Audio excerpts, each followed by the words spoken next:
जगण्यात एक वेगळाच रुबाब येतो आणि रुबाब हा विकत घेता येत नाही आणि दाखवता पण येत नाही, तो व्यक्तिमत्वातून सिद्ध होतो। हॅलो, नमस्कार मंडळी, मी अश्विनी तुम्हा सगळ्यांचे आपल्या ब्लॉगमध्ये मनापासून स्वागत करते। तर मंडळी, कशी आहात तुम्ही सगळे? आय होप सगळे मस्त मजेतच असणार। तर इथे मी घराची क्लिनिंग काढलेली होती। आता गौरी गणपती सारखे सण येत आहेत, आता कंटिन्यू सण तर सुरूच राहणार आहेत, तर म्हटलं घराची स्वच्छता करायलाच पाहिजे आणि माझ्या छोट्याशा घराची साफसफाईचा व्हिडिओ म्हटलं तुमच्यासोबतही शेअर करावा। तर इथे रुचू पण होती सोबतीला, तर त्यामुळे मला खूप कामं हलके गेलेत।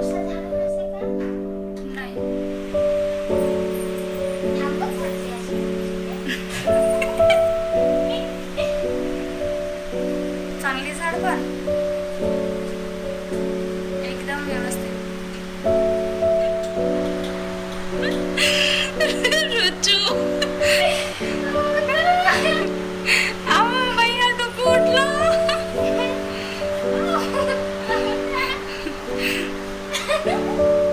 तर इथे रुचू असल्यामुळे मला भरपूर मदत झाली होती तिची, नाहीतर ही सगळी साफसफाई मला एकटीलाच करावी लागते आणि वरून डुगू पण असतो, तर डुगूला बघून बघून सगळी साफसफाई करावी लागते।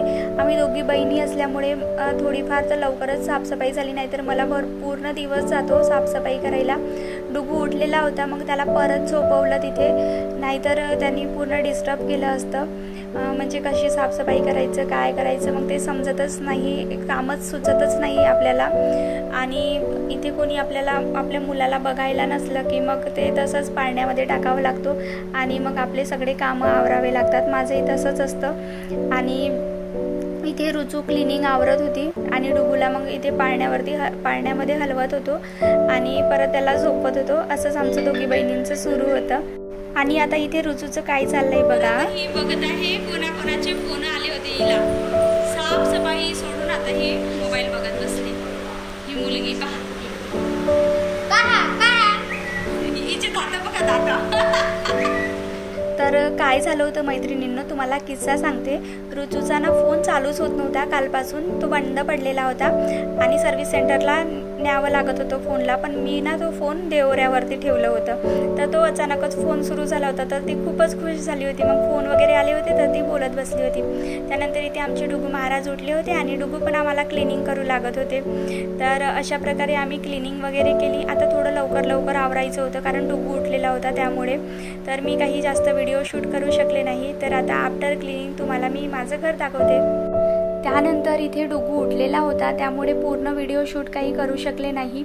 जर का व्हिडिओ शूट करत बसले असते तर पुन्हा कामं लांबले असते आणि डुगू पण मध्ये मध्ये करत असतो, तर त्यामुळे म्हटलं की जेव्हा पूर्ण घराचं क्लिनिंग होणार तेव्हाच तुमच्यासोबत माझं छोटंसं घराचं होम टूर शेअर करणार। तर इथे सगळे फ्लॉवर पॉट वगैरे लावून ठेवलेले होते आणि डुगूही झोपला होता, भरपूर उशीर झाला होता आणि रुचू तांदूळ वेचत होती, मसाला भात बनवायची तयारी सुरू होती तिची। आणि इथे अनुपमाची सिरियल सुरू होती मस्त, आणि सोप्याचे कवरही धुवायचे होते, तर ते मी बाजूला काढून ठेवलेले होते। आणि इकडे बघू शकता की कशी वाटली माझी क्लिनिंग, तर कमेंट करून नक्की सांगा। आणि हे आहे माझं छोटंसं देवघर, तर उद्या देवघर पण साफ करणार आहे। तर अशा प्रकारे मस्त अशी क्लिनिंग केली। डुगूच्या सगळ्या इथे बॅग्स वगैरे आणि माझ्याही बॅग्स लावून ठेवल्या, त्याच्या वॉटर बॉटल वगैरे, आणि इथे सगळ्या बॅग्स लावून ठेवलेल्या आहेत। आणि आपल्या फ्रीजवरती बघा मी किती छान असा फ्लॉवर पॉट ठेवलेला आहे, तर मस्त असा फ्लॉवर पॉट, आणि बाजूला गौतम बुद्धाची मूर्ती ठेवलेली होती आणि सगळ्या वॉच वगैरे ठेवलेल्या होत्या। सगळे शोधत बसतात कुठे आहे माझी वॉच म्हणून, मग मी इथेच ठेवून दिली। आणि इकडे मसाला भात बनवायची तयारी आमची सुरू होती। तर इथे रुचूने छान अशी डब्बे वगैरे ऑर्गनाईज करून ठेवलेले होते। किचन तर रुचूनीच आवरलं होतं सगळं। तर अशा प्रकारे आमची छान क्लिनिंग झालेली आहे।